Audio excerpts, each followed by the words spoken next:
Today, Panasonic have launched their new S5 Mark II, a nice step up all round over the original S5, and their first mirrorless camera with hybrid phase detect autofocus, which is a huge deal for the brand. I have a hands-on video putting each new feature to the test, which I will link to below. But alongside that version of the camera, they also announced the S5 Mark II X, a very stylish looking matte black version, which will be available later on in the year. It's not all just about that paint job though, although I do really like the way it looks and I'm sure I won't be alone in saying that. Essentially, this X version is the Pro Video version of the same camera. Really simply, it adds all-eye recording support internally, while the regular model is long op only. But this is only up to 4K modes, though you can't do the 6K modes in all-eye. It will record ProRes in 5.8K to external SSD drives over its USB-C connection. It has raw video output enabled on the HDMI port straight away with no extra licenses needed. And it also has some extra wired and wireless IP streaming and tethering functionality, like we saw them bring to cameras like the GH5 Mark II. But apart from those things, these are the same cameras, same sensor, same log formats, same image quality, same image stabilization, the same everything.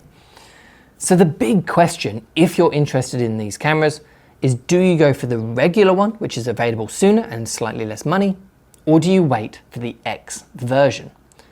Well, firstly, I think that the extra cost of the X is a very reasonable price. You're getting a lot for that extra £300. But who should actually go for it? At first glance, it's quite simple. If you do professional video work, you get the X, and if you don't, you get the regular one. But I don't think it's quite that clean cut at all. Really, you'd be stepping up to the X for one of two reasons. Codecs, so to get the all-eye, ProRes or RAW output, or connectivity, to get the streaming and tethering options. Or I guess there might well be a third group that will just buy it for that matte black finish, which is completely fair enough if that's what you want to do. If you're after the extra connectivity options, that's the reason you'd be looking at the X, I think it's definitely worth it. The regular one is just a regular camera, while the X should have a big upgrade in connectivity. We don't know the exact details on it, but if it's similar to what they did with cameras like the GH5 Mark II, then we can expect wireless streaming over Wi-Fi directly to platforms, better quality once you plug in a wired connection, or even doing some simple multi-camera projects with their Lumix tether software. You'll also be able to tether it to your phone in the field for streaming and FTP connections over your mobile data connection.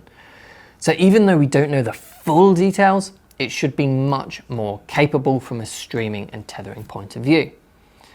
Where things are a bit more grey are the codec upgrades, because I think a lot of people will automatically think that they need the improvements that the X brings, when actually they might not.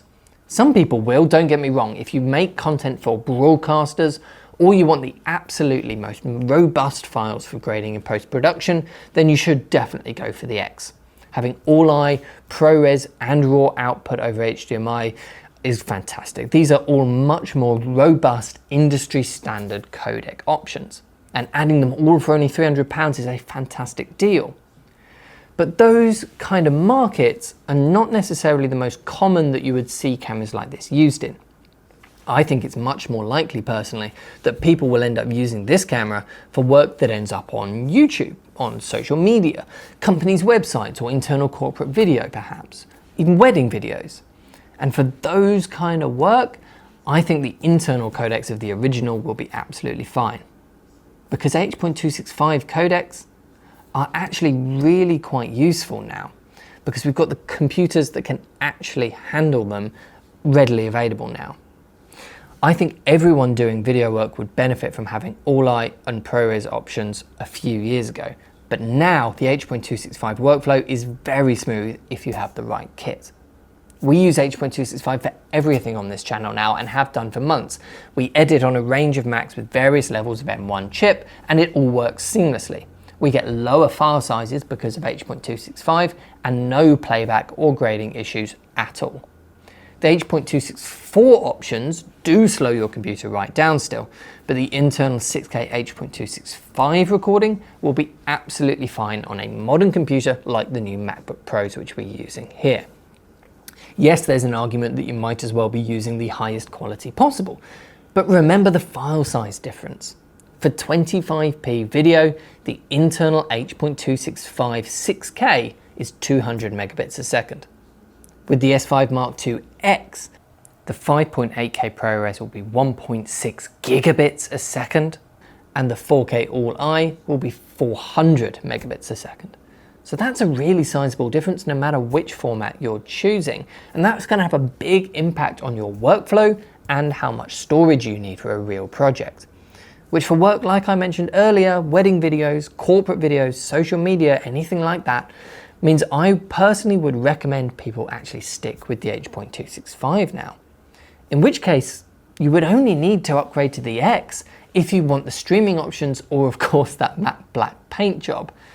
But one thing's for sure, the regular S5 Mark II already offers a huge amount of value for money. And the S5 Mark II X takes that even further.